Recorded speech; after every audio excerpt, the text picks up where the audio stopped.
Hi dear friends, welcome back to easy commerce concepts. എല്ലാ കൂട്ടുകാരും സുഖമായിട്ടിരിക്കുകയെന്ന് വിശ്വസിക്കുന്നു. സോ നിങ്ങളെ +2 ബിസിനസ് സ്റ്റഡീസിലെ ഇമ്പോർട്ടൻ്റ് ആയിട്ട് നിങ്ങൾ ഒരിക്കലും സ്കിപ്പ് ചെയ്യാൻ പാടില്ലാത്ത അത്രയ്ക്കധികം ആനുവൽ എക്സാമിന് നിങ്ങൾക്ക് വരാൻ സാധ്യതയുള്ള ചോദ്യങ്ങളുമായിട്ടാണ് ഇന്ന് വന്നിട്ടുള്ളത്. മോഡൽ എക്സാമിനേഷൻ ഓൾറെഡി കഴിഞ്ഞെന്ന് അറിയാലോ. അപ്പോൾ നമുക്ക് നന്നായിട്ട് തന്നെ എന്തൊക്കെയായിരിക്കും ആനുവൽ എക്സാമിനേഷന് നന്നായിട്ട് വരാൻ സാധ്യതയുള്ള ചോദ്യങ്ങൾ നോക്കാം. പെട്ടെന്ന് തന്നെ നമുക്ക് വീഡിയോയിലേക്ക് സ്റ്റാർട്ട് ചെയ്യാം. നിങ്ങൾ ആദ്യമായിട്ടാണ് നമ്മുടെ ചാനൽ കാണുന്നതെങ്കിൽ സബ്സ്ക്രൈബ് ചെയ്യുക, സപ്പോർട്ട് ചെയ്യുക. നമുക്ക് പെട്ടെന്ന് തന്നെ വീഡിയോയിലേക്ക് സ്റ്റാർട്ട് ചെയ്യാം. ഒന്നാമത്തെ ചാപ്റ്ററിൽ നിന്നും നിങ്ങൾക്ക് ചോദിക്കാൻ സാധ്യതയുള്ള ചോദ്യങ്ങൾ എന്ന് പറയുന്നത് chapter 1 nature and significance of മാനേജ്മെന്റിൽ നിന്ന് നല്ല രീതിയിൽ ചോദിക്കാൻ സാധ്യതയുള്ള ക്വസ്റ്റ്യൻ ആണ്.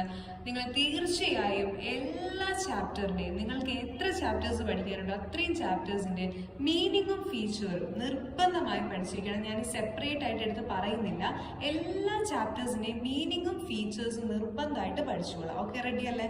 ഈ ഒരു chapter nature and significance of മാനേജ്മെന്റിൽ നിങ്ങൾ ആദ്യം പഠിക്കേണ്ടത് ലെവൽസ് ഓഫ് മാനേജ്മെന്റ് ആണ്. അതായത് top level, middle level, lower level, ഈ 3 ലെവലിലെയും ആളുകളുടെ ഫങ്ഷൻസ് നിർബന്ധമായും പഠിച്ചോളാം. എസ്പെഷ്യലി മിഡിൽ ലെവൽ മാനേജ്മെന്റിന്റെ ഫങ്ഷൻസ് നന്നായിട്ട് നോക്കിക്കോളാം. Okay, then importance of coordination, elements of coordination നന്നായിട്ട് നോക്കുക. Synchronisation of the activities of the organisation ആണ്. അതിൽ പ്രോപ്പർ ടൈമിംഗ്, ബാലൻസിങ് എല്ലാം ഇമ്പോർട്ടൻ്റ് ആണ്. അതിന്റെ എലമെന്റ്സ് നോക്കുക. പിന്നെ മാനേജ്മെന്റ് ഫംഗ്ഷൻസ് ആയ planning, organising, staffing, directing and controlling briefly explain ചെയ്യാൻ സാധ്യതയുണ്ട്. അത് ചോദിക്കാൻ സാധ്യതയുണ്ട്. സോ ഫംഗ്ഷൻസ് ഓഫ് മാനേജ്മെന്റ് ഒന്ന് ബ്രീഫ്ലി എക്സ്പ്ലെയിൻ ചെയ്യാൻ പഠിക്കുക. മാനേജ്മെന്റ് ഫംഗ്ഷൻസ് മോഡൽ എക്സാമിന് വന്നിട്ടുണ്ട്, പക്ഷെ അത് വളരെ ചെറിയ രീതിയിലാണ് വന്നിട്ടുള്ളത്. അതുകൊണ്ട് അത് ഒഴിവാക്കാൻ പറ്റില്ല. ഒരു 4 മാർക്കിനൊക്കെ ചോദിക്കാൻ സാധ്യതയുണ്ട്. ഓർഗനൈസേഷണൽ ഒബ്ജക്റ്റീവ്, അതേപോലെ തന്നെ സോഷ്യൽ ഒബ്ജക്റ്റീവ്, പേഴ്സണൽ ഒബ്ജക്റ്റീവ് വരാൻ സാധ്യതയുണ്ട്. പിന്നെ ഈ മോഡൽ എക്സാമിന് പ്രൊഫഷനെ കുറിച്ച് ചോദിച്ചിട്ടുണ്ടായിരുന്നു. അതുകൊണ്ട് ഏറ്റവും ഇമ്പോർട്ടൻ്റ് ആയിട്ട് നിങ്ങൾ സയൻസ്, മാനേജ്മെന്റ് ആസ് എ സയൻസും മാനേജ്മെന്റ് ആസ് എൻ ആർട്ട് എന്നുള്ള ഒരു ഏരിയ നന്നായിട്ട് തന്നെ പഠിക്കുക. വളരെ വളരെ വളരെ ഇമ്പോർട്ടൻ്റ് ആയിട്ടുള്ള ഒരു ഏരിയ ആണ്. അടുത്തത് രണ്ടാമത്തെ ചാപ്റ്റർ എന്ന് പറയുന്നത് പ്രിൻസിപ്പിൾസ് ഓഫ് മാനേജ്മെന്റ് ആണ്. ഞാൻ പറഞ്ഞതുപോലെ ആ ചാപ്റ്ററിന്റെ മീനിങ്ങും ഫീച്ചേഴ്സും നന്നായിട്ട് നോക്കിക്കോളാം. പ്രിൻസിപ്പിൾസ് എന്ന് പറയുന്നത് പ്രൊവൈഡ്സ് ജനറൽ ഗൈഡ് ലൈൻസ് ആണ്. They are statements which gives proper instruction and guide lines four taking decisions in the organisation. വളരെ ഇമ്പോർട്ടൻ്റ് ആണ്. അതിൽ തന്നെ വളരെ ഇമ്പോർട്ടൻ്റ് ആയിട്ടുള്ള ഒരു കാര്യമാണ് ഹെൻറി ഫയോളിന്റെയും അതേപോലെ തന്നെ FW ടൈലറിന്റെയും പ്രിൻസിപ്പിൾസ്. ഈ ചാപ്റ്റർ തന്നെ അതിന് വേണ്ടിയിട്ടുള്ളതാണ്. ഇനി ഹെൻറി ഫയോളിന്റെ പ്രിൻസിപ്പിൾസിൽ തന്നെ അത് മോഡൽ എക്സാമിന് ചോദിച്ചിട്ടുണ്ടായിരുന്നു, എങ്കിലും മുഴുവനായിട്ട് എഴുതാൻ ചോദിച്ചിട്ടില്ല. നമുക്കൊരു essay ആയിട്ട് എക്സ്പെക്ട് ചെയ്യാൻ പറ്റുന്നതാണ് ഹെൻറി ഫയോളിന്റെ അതുപോലെ തന്നെ FW ടൈലറിന്റെയും പ്രിൻസിപ്പിൾസ്. പക്ഷേ FW ടൈലറുടെ പ്രിൻസിപ്പിൾസ് മാത്രമായിട്ട് ചോദിക്കില്ല. ചോദിക്കുകയാണെങ്കിൽ അതിന്റെ കൂടെ സയന്റിഫിക് ടെക്നിക്സും കൂടി ചേർത്തിട്ടായിരിക്കും ചോദിക്കുക. So principle of Henry Fayol നിർബന്ധമായും പഠിക്കണം. 14 അതിൽ തന്നെ യൂണിറ്റി ഓഫ് കമാൻഡും യൂണിറ്റി ഓഫ് ഡയറക്ഷനും സ്കാലാർ ചെയിനും അതിലുള്ള ഗ്യാങ് പ്ലാങ്കും മസ്റ്റ് ആയിട്ട് പഠിക്കണം. അത് മാത്രമായിട്ട് എടുത്ത് ചോദിക്കാൻ സാധ്യതയുണ്ട്. പിന്നെ സയന്റിഫിക് ടെക്നിക്സ് എന്താണെന്നും അതിൽ തന്നെ FW ടൈലറിന്റെ പ്രിൻസിപ്പിൾസ്, സയന്റിഫിക് മാനേജ്മെന്റ് മീനിങ് വളരെ ഇമ്പോർട്ടൻ്റ് ആണ്. കാരണം knowing exactly what you want men to do and seeing that they are do it in the best and cheapest way എന്നുള്ള ആ ഒരു ഡെഫിനിഷൻ മസ്റ്റായിട്ട് പഠിക്കണം.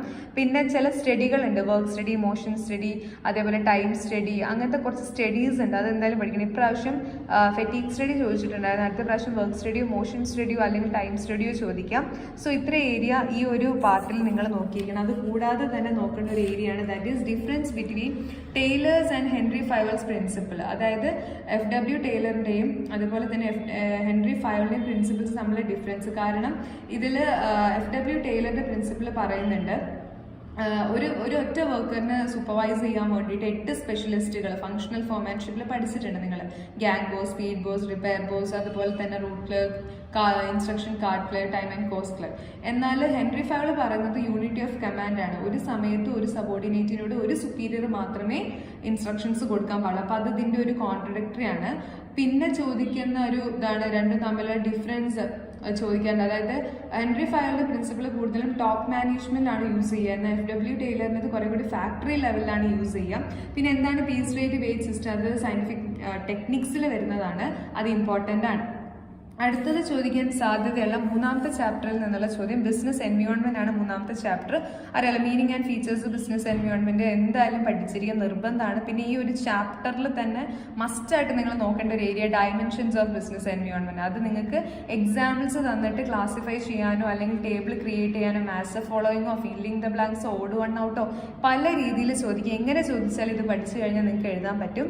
Economic environment, social environment, political environment, technical environment, technological environment, legal environment. ഇതിൽ economic എൻവയോൺമെന്റിൽ വരുന്ന examples നോക്കുക. For example ഇൻഫ്ലേഷനിലുള്ള ചേഞ്ചസ്, സോഷ്യൽ ആണെങ്കിൽ ലൈഫ് സ്റ്റൈല്, പൊളിറ്റിക്കൽ ആണെങ്കിൽ പൊളിറ്റിക്കൽ ഇൻസ്റ്റെബിലിറ്റി, അതുപോലെ സ്റ്റെബിലിറ്റി, ടെക്നിക്കൽ ആണെങ്കിൽ new methods, new production, new product, legal ആണെങ്കിൽ methods of legislation, new legislation, അങ്ങനത്തെ കാര്യങ്ങളൊക്കെ വരും. അപ്പോൾ ഇതിൽ നിന്ന് നിങ്ങൾ എന്തായാലും ബിസിനസ് എൻവയോൺമെന്റിൽ വരുന്ന ഡയമെൻഷൻസ് നന്നായി നോക്കുക. അതുപോലെ എക്കണോമി പോളിസിയിൽ വന്നുള്ള പ്രൈവറ്റൈസേഷൻ, ഗ്ലോബലൈസേഷൻ, അങ്ങനത്തെ കാര്യങ്ങളൊന്ന് നോക്കി വെക്കുക. പ്രൈവറ്റൈസേഷൻ ഒന്ന് നോക്കി വെക്കുക. സോ എന്താണ് ബിസിനസ് എൻവയോൺമെന്റ്? ഒരു ബിസിനസ്സിന് പുറത്തുള്ളതും എന്നാൽ ബിസിനസ്സിന്റെ ഇന്റേണൽ ആക്ടിവിറ്റീസിനെ ഇൻഫ്ലുവൻസ് ചെയ്യാൻ സാധിക്കുന്നതുമായ ഇൻഡിവിജ്വൽ ഇൻസ്റ്റിറ്റ്യൂഷൻസ്, ഇതിനെയൊക്കെ നമ്മൾ വിളിക്കുന്ന പേരാണ് ബിസിനസ് എൻവയോൺമെന്റ്. അത് നന്നായിട്ട് തന്നെ നോക്കാം. പിന്നെ നാലാമത്തെ ചാപ്റ്ററാണ് പ്ലാനിങ്. പ്ലാനിങ്ങിൽ നിങ്ങൾ മെയിനായിട്ട് പഠിക്കേണ്ടത് സ്റ്റെപ്സ് ഇൻ പ്ലാനിങ്. ഓക്കെ, പ്ലാനിങ്ങിൻ്റെ സ്റ്റെപ്സ് വളരെ ഇമ്പോർട്ടൻ്റ് ആണ്. സെറ്റിംഗ് അപ്പ് ഓഫ് സ്റ്റാൻഡേർഡ്സ് മുതൽ ഇംപ്ലിമെൻറ്റേഷൻ വരെയുള്ളത് വളരെ നന്നായിട്ട് നോക്കുക. പിന്നെ types of plans, rule, objective, അതുപോലെ തന്നെ സ്ട്രാറ്റജി, പ്രോഗ്രാം, പ്രൊസീജിയേഴ്സ്, ബഡ്ജറ്റ്, അങ്ങനത്തെ പ്ലാൻസ് ഇപ്രാവശ്യം സിംഗിൾ യൂസും അതുപോലെ തന്നെ സ്റ്റാൻഡിങ് പ്ലാൻസും ചോദിച്ചിട്ടുണ്ടായിരുന്നു. ഇനി നിങ്ങളോട് അത് നല്ല ബ്രീഫ്ലി എക്സ്പ്ലെയിൻ ചെയ്യാനായിരിക്കും. അല്ലെങ്കിൽ maths follow, for example no smoking തന്നിട്ട് ബി പാർട്ടിൽ ചിലപ്പോൾ റൂൾ ഉണ്ടാവും, അപ്പോൾ അതുമായിട്ട് കണക്ട് ചെയ്യാനുണ്ടാവും. അങ്ങനെ പോളിസി, ഒബ്ജക്റ്റീവ്, അങ്ങനത്തെ ചോദ്യങ്ങൾ പ്രതീക്ഷിക്കാം. ദെൻ ലിമിറ്റേഷൻസ്, പ്ലാനിങ്ങിൻ്റെ ലിമിറ്റേഷൻസ് എന്തൊക്കെയാണ്, പോരായ്മകൾ എന്താണെന്നുള്ള ചോദ്യം ഉണ്ടാവും. പിന്നെ അഞ്ചാമത്തെ ചാപ്റ്റർ ദാറ്റ് ഈസ് ഓർഗനൈസിംഗ് ആണ്. ഓർഗനൈസിംഗ് എന്നുള്ള ചാപ്റ്ററിൻ്റെ മീനിങ്ങും ഫീച്ചേഴ്സും പഠിച്ചുകൊള്ളുക. പിന്നെ ഫങ്ഷണൽ സ്ട്രക്ചറും ഡിവിഷണൽ സ്ട്രക്ചറും നന്നായിട്ട് നോക്കുക. ഓർഗനൈസിംഗിൽ വളരെ ഇമ്പോർട്ടൻ്റ് ആണ്. ഇപ്രാവശ്യം ഫങ്ഷണൽ ചോദിച്ചിട്ടുണ്ടായിരുന്നു. അടുത്ത പ്രാവശ്യം എക്സാമിന് പബ്ലിക്കിന് ഡിവിഷണൽ ചോദിക്കാൻ നല്ല സാധ്യതയുണ്ട്. പിന്നെ ഓരോ സ്ട്രക്ചറിൻ്റെ സ്യൂട്ടബിലിറ്റി, ഫോർ എക്സാമ്പിൾ ഒന്നിൽ കൂടുതൽ പ്രൊഡക്റ്റ് ലൈൻ ഉള്ളതിന് യൂസ് ചെയ്യാൻ പറ്റുന്നതാണ് ഡിവിഷണൽ. അതുപോലെ ജയന്റ് ഫേംസിന് യൂസ് ചെയ്യാൻ പറ്റുന്നതാണ് ഡിവിഷണൽ. അങ്ങനെ സ്യൂട്ടബിലിറ്റി നോക്കാം. പിന്നെ ഡെലിഗേഷനും ഡീസെൻട്രലൈസേഷനും തമ്മിലുള്ള ഡിഫറൻസ് വളരെ ഇമ്പോർട്ടൻ്റ് ആണ്, ചോദിക്കാറുണ്ട്. ഡെലിഗേഷൻ എന്താണെന്ന് സെപ്പറേറ്റ് ആയിട്ട് തന്നെ നോക്കുക. പിന്നെ നിങ്ങൾ ഇതിൽ നോക്കേണ്ട ഒരു കാര്യം ഫോർമൽ സ്ട്രക്ചറും ഇൻഫോർമൽ സ്ട്രക്ചറും. ഡെലിബറേറ്റ്ലി ക്രിയേറ്റ് ചെയ്യുന്നത് ഫോർമലും സ്പോണ്ടേനിയസ്ലി വരുന്നത് ഇൻഫോർമലുമാണ്. പിന്നെ ഓർഗനൈസിങ്ങിന്റെ സ്റ്റെപ്സ്, അത് വളരെ ഇമ്പോർട്ടൻ്റ് ആണ്. പിന്നെ നിങ്ങളോട് ചോദിക്കുന്ന ഒരു ക്വസ്റ്റ്യൻ ആണ് സ്പാൻ ഓഫ് കൺട്രോൾ ചോദിക്കാറുണ്ട്. ഞാൻ ഇതിൽ എഴുതാൻ വിട്ടുപോയതാണ്. Span of control, span of management എന്ന് പറയാറുണ്ട്. സ്പാൻ ഓഫ് കൺട്രോൾ ചോദിക്കാറുണ്ട്. അപ്പോൾ ഇത്രയും കാര്യങ്ങൾ ഓർഗനൈസിംഗിൽ പഠിക്കാൻ നല്ല ഇമ്പോർട്ടൻ്റ് ആയിട്ടുള്ള ചാപ്റ്ററാണ് ഓർഗനൈസിംഗ്. ഇതിൽ ഡെലിഗേഷൻ, ഡീസെൻട്രലൈസേഷൻ, അതുപോലെ സെൻട്രലൈസേഷൻ, ഡീസെൻട്രലൈസേഷൻ, ഫങ്ഷണലും ഡിവിഷണലും ഫോർമലും ഇൻഫോർമലും നന്നായിട്ട് നോക്കുക, ഇമ്പോർട്ടൻ്റ് ആണ്. പിന്നെ ആറാമത്തെ ചാപ്റ്ററാണ് സ്റ്റാഫിംഗ്. സ്റ്റാഫിംഗ് ഇതേപോലെ മീനിങ്ങും ഫീച്ചേഴ്സും പഠിക്കും. പിന്നെ സ്റ്റാഫിങ്ങിന് മാൻ പവർ പ്ലാനിങ്, അതായത് മാൻ പവർ റിക്വയർമെന്റ് പ്ലാൻ ചെയ്യുന്നത് മുതൽ ഓർഗനൈസേഷനിൽ നമ്മൾ റിക്രൂട്ട്മെന്റ്, സെലക്ഷന്, അതേപോലെ തന്നെ placement, orientation, training, performance appraisal, compensation, follow up, ഇതെല്ലാം വളരെ ഡീറ്റെയിൽഡ് ആയിട്ട് തന്നെ നോക്കണം. ഒരു പ്രോസസ്സ് പോലും മിസ് ചെയ്യരുത്. അതിൽ റിക്രൂട്ട്മെന്റിന്റെ ഇന്റേണലും എക്സ്റ്റേണൽ ഇപ്രാവശ്യം ചോദിച്ചിട്ടുണ്ടായിരുന്നു. അതുകൊണ്ട് ഇന്റേണൽ ചോദിക്കാൻ നല്ല സാധ്യതയുണ്ട്. പിന്നെ ഓൺ ദ ജോബ് ട്രെയിനിങ്ങും ഓഫ് ദ ജോബ് ട്രെയിനിങ്ങും, ടൈപ്സ് ഓഫ് ടെസ്റ്റുകൾ, ട്രേഡ് ടെസ്റ്റ്, ആറ്റിറ്റ്യൂഡ് ടെസ്റ്റ്, അങ്ങനത്തെ ടെസ്റ്റുകൾ. റിക്രൂട്ട്മെന്റും സെലക്ഷനും നമ്മൾ ഡിഫറൻസ് ചോദിക്കും. ട്രെയിനിങ്ങും ഡെവലപ്മെന്റും നമ്മൾ ഡിഫറൻസ് ചോദിക്കും. അപ്പോൾ of the job training, on the job training, like apprenticeship, job rotation, ഇതൊക്കെ ഓൺ ദ ജോബ് ട്രെയിനിങ്ങിൽ വരും. അതുപോലെ തന്നെ വെസ്റ്റിബ്യൂള്, അതേപോലെ ഇന്റേൺഷിപ്പ്, അതൊക്കെ നമുക്ക് മറ്റേതിൽ എഴുതാം. സോ ഈ രീതിയിൽ ഒരു modelling, structured modelling, computer modelling, അങ്ങനത്തെ ഒത്തിരി ഓഫ് ദ ജോബിൽ വരുന്നുണ്ട്. അപ്പോൾ ഒരാൾ ജോലിയിൽ ഇരിക്കുക, അത് ജോലി പഠിക്കുന്നതിനെയാണ് ഓൺ ദ ജോബ് എന്ന് പറയുക. ഓർഗനൈസേഷന് പുറത്തു പോയിട്ട് ആ ജോലിയെക്കുറിച്ച് പഠിക്കുന്നതാണ് ഓഫ് ദ ജോബ്. അപ്പോൾ അതിൻ്റെ ഇമ്പോർട്ടൻസ് വളരെ ഇമ്പോർട്ടൻറ്റ്. സ്റ്റാഫിംഗ് ഒരു വലിയ ചാപ്റ്ററാണ്. നല്ല രീതിയിൽ ഒത്തിരി ചോദ്യങ്ങൾ ആ ഒരു ഏരിയയിൽ നിന്ന് നമുക്ക് പ്രതീക്ഷിക്കാം.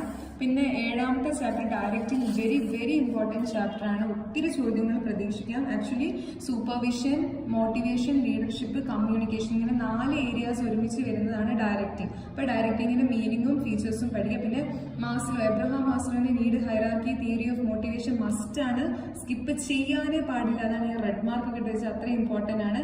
പിന്നെ ലീഡർഷിപ്പിന്റെ സ്റ്റൈൽ, ഓട്ടോക്രാറ്റിക്, ഡെമോക്രാറ്റിക്, ലേസേഴ്സ്പെയർ, അങ്ങനത്തെ ലീഡർഷിപ്പിന്റെ സ്റ്റൈൽ നോക്കാം.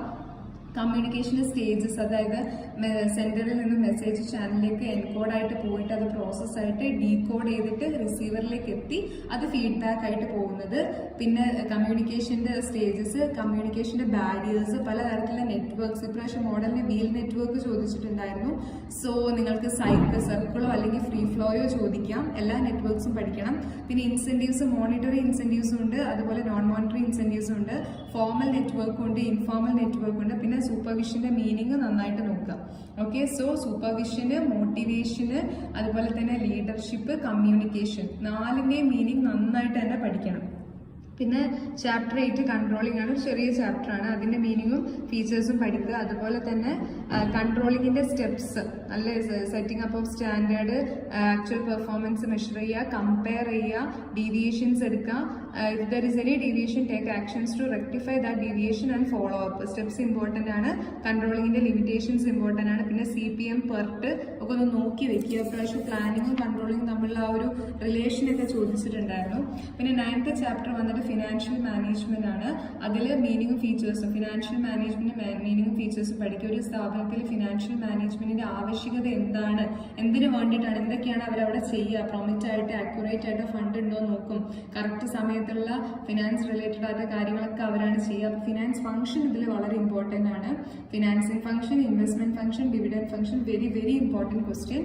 പിന്നെ ക്യാപിറ്റൽ സ്ട്രക്ചർ എന്താണ്, അതിൽ ഡെറ്റ് ഇക്വിറ്റി റേഷ്യോ എങ്ങനെയാണ് ക്യാപിറ്റൽ സ്ട്രക്ചറിൽ വരുന്നത്, അതിന്റെ മീനിങ്ങും factors affecting capital structure important ആണ്. Trading on equity, financial leverage വളരെ ഇമ്പോർട്ടൻ്റ് ആണ്. Using of debt instruments in the capital സ്ട്രക്ചറിനെയാണ് നമ്മൾ ട്രേഡിംഗ് ഓൺ ഇക്വിറ്റി എന്ന് പറയാം.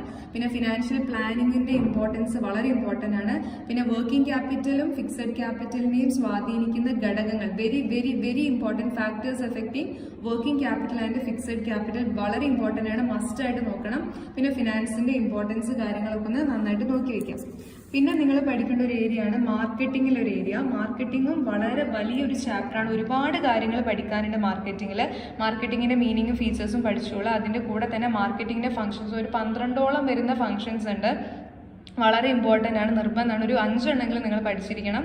പിന്നെ ട്രേഡ് മാർക്ക് എന്താണ്, ലേബലിംഗ് എന്താണ്, ബ്രാൻഡിങ് എന്താണ്, കോപ്പിറൈറ്റ് എന്താണ്, പാക്കേജിങ്, അങ്ങനത്തെ ടേംസുകളുടെ മീനിങ് ഒക്കെ പഠിക്കണം. എക്സ്പ്ലെയിൻ ചെയ്യാൻ ചോദിക്കും. പിന്നെ മാർക്കറ്റിംഗ് മിക്സ് വളരെ വളരെ വളരെ ഇമ്പോർട്ടൻ്റ് ആണ്. അതിൽ പ്രൊഡക്റ്റ്, പ്രൈസ്, പ്ലേസ്, പ്രൊമോഷൻ, ഇതിൽ ഓരോന്നും ഡീറ്റെയിൽഡ് ആയിട്ട് നോക്കണം. അതിൽ rebate, money refund, discount, sample, ഇങ്ങനത്തെ ടേംസ് ഒക്കെ ഒന്ന് എക്സ്പ്ലെയിൻ ചെയ്യാൻ ചോദിക്കും. പിന്നെ പ്രൊമോഷൻ മിക്സിൽ വരുന്നതാണ് sales promotion, advertisement, personal selling, publicity. ഇതൊക്കെ നന്നായിട്ട് നോക്കിക്കോളാം. നല്ല രീതിയിൽ ചോദ്യങ്ങൾ സാധ്യതയുണ്ട്. പിന്നെ ചാനൽ ഓഫ് ഡിസ്ട്രിബ്യൂഷനിൽ 0 ലെവൽ, 1 ലെവൽ, 2 ലെവൽ, 3 ലെവൽ, അങ്ങനത്തെ കാര്യങ്ങൾ നോക്കുക. പിന്നെ levels of package, primary, secondary, പിന്നെ ട്രാൻസാക്ഷനിൽ വരുന്ന പാക്കേജ്, മാർക്കറ്റിംഗ് ആൻഡ് സെല്ലിംഗ് തമ്മിലുള്ള ഡിഫറൻസ്, പിന്നെ പ്രൈസ് ഡിറ്റർമിനേഷനെ എഫക്ട് ചെയ്യുന്ന ഫാക്ടേഴ്സുകൾ എന്തൊക്കെയാണ്, പേഴ്സണൽ സെല്ലിങ്ങും അഡ്വർടൈസ്മെന്റും തമ്മിലുള്ള ഒരു ഡിഫറൻസ് എന്തൊക്കെയാണ് ചോദിക്കാൻ നല്ല സാധ്യതയുണ്ട്. പിന്നെ എന്തിനൊക്കെ നമുക്ക് മാർക്കറ്റ് ചെയ്യാൻ പറ്റും. മാർക്കറ്റിംഗ് മാനേജ്മെന്റിന്റെ മെയിൻ ഉദ്ദേശം തന്നെ ഏർണിംഗ് പ്രോഫിറ്റ് ഒരു wealth maximisation through customer satisfaction എന്നുള്ളതാണ്. സോ ആ ഒരു കസ്റ്റമർ സാറ്റിസ്ഫാക്ഷൻ എന്നുള്ള വേർഡ് ആൻസേഴ്സിൽ വരാൻ വേണ്ടിയിട്ട് മാക്സിമം ശ്രദ്ധിക്കാം. പിന്നെ അവസാനത്തെ ചാപ്റ്ററാണ് consumer protection, 12ാമത്തെ chapter. Consumer പ്രൊട്ടക്ഷന്റെ meaning നോക്കുക. ആക്ട് വളരെ ഇമ്പോർട്ടൻ്റ് ആണ്, 1986 മിസ് ചെയ്ത്. പിന്നെ ആരാണ് ഒരു കൺസ്യൂമർ, കൺസ്യൂമറിന്റെ റൈറ്റ്സ് ഇപ്രാവശ്യം ചോദിച്ചിട്ടുണ്ടായിരുന്നു. മിക്കവാറും റെസ്പോൺസിബിലിറ്റീസ് ചോദിക്കാൻ നല്ല സാധ്യതയുണ്ട്. പിന്നെ കൺസ്യൂമർ പ്രൊട്ടക്ഷൻ ആക്ട് ഒന്ന് ഡിസ്ക്രൈബ് ചെയ്യാൻ ചോദിക്കും. പിന്നെ നല്ല സാധ്യതയുള്ള ഒരു ക്വസ്റ്റ്യൻ ആണ് 4ാമത്തെ question, that is consumer grievance redressal agencies. For example district forum, state commissioner, national commission. വളരെ ഇമ്പോർട്ടൻ്റ് ആണ്, ഇത് ഡീറ്റെയിൽഡ് ആയിട്ട് തന്നെ പഠിക്കണം. ഒരുപാട് ചോദ്യങ്ങൾ ആ ഒരു ഏരിയയിൽ നിന്ന് വരാൻ നല്ല സാധ്യതയുണ്ട്. സോ ഇത്രയൊക്കെയാണ് മൊത്തം നിങ്ങളുടെ ഈ ഒരു +2 ബിസിനസ് സ്റ്റഡീസ് എന്ന് പറഞ്ഞിട്ടുള്ള ഒരു ഏരിയ. നല്ല രീതിയിൽ തന്നെ നോക്കിക്കോളുക. ഇത്രയും കാര്യങ്ങൾ മികച്ച രീതിയിൽ പഠിച്ചു കഴിഞ്ഞാൽ തന്നെ നിങ്ങൾക്ക് നല്ലൊരു മാർക്ക് സ്കോർ ചെയ്തെടുക്കാൻ വേണ്ടിയിട്ട് സാധിക്കും. എന്തെങ്കിലും സംശയങ്ങളും കാര്യങ്ങളും ഉണ്ടെങ്കിൽ നിങ്ങൾ കമൻറ്റ് ചെയ്ത് ചോദിക്കാവുന്നതാണ്. നമ്മൾ അതിനനുസരിച്ചുള്ള വീഡിയോസ് അപ്ലോഡ് ചെയ്യുന്നതായിരിക്കും. എനിവേ ഇത്രയും കാര്യങ്ങൾ നിങ്ങൾ വളരെ മികച്ച രീതിയിൽ പഠിച്ചു കഴിഞ്ഞാൽ നിങ്ങൾക്ക് തീർച്ചയായും +2ന് A+ എന്നുള്ള ഒരു ലെവലിലേക്ക് മാറാൻ വേണ്ടി സാധിക്കും. അപ്പോൾ ഈ വീഡിയോ നിങ്ങൾക്ക് ഹെൽപ്ഫുൾ ആയിട്ട് ഫീൽ ചെയ്തിട്ടുണ്ടെങ്കിൽ തീർച്ചയായും ലൈക്ക് ചെയ്ത് സപ്പോർട്ട് ചെയ്യുക, ചാനൽ സബ്സ്ക്രൈബ് ചെയ്യുക, വീഡിയോനെ കുറിച്ചുള്ള അഭിപ്രായങ്ങൾ കമൻറ്റ് ബോക്സിൽ രേഖപ്പെടുത്തുക. താങ്ക്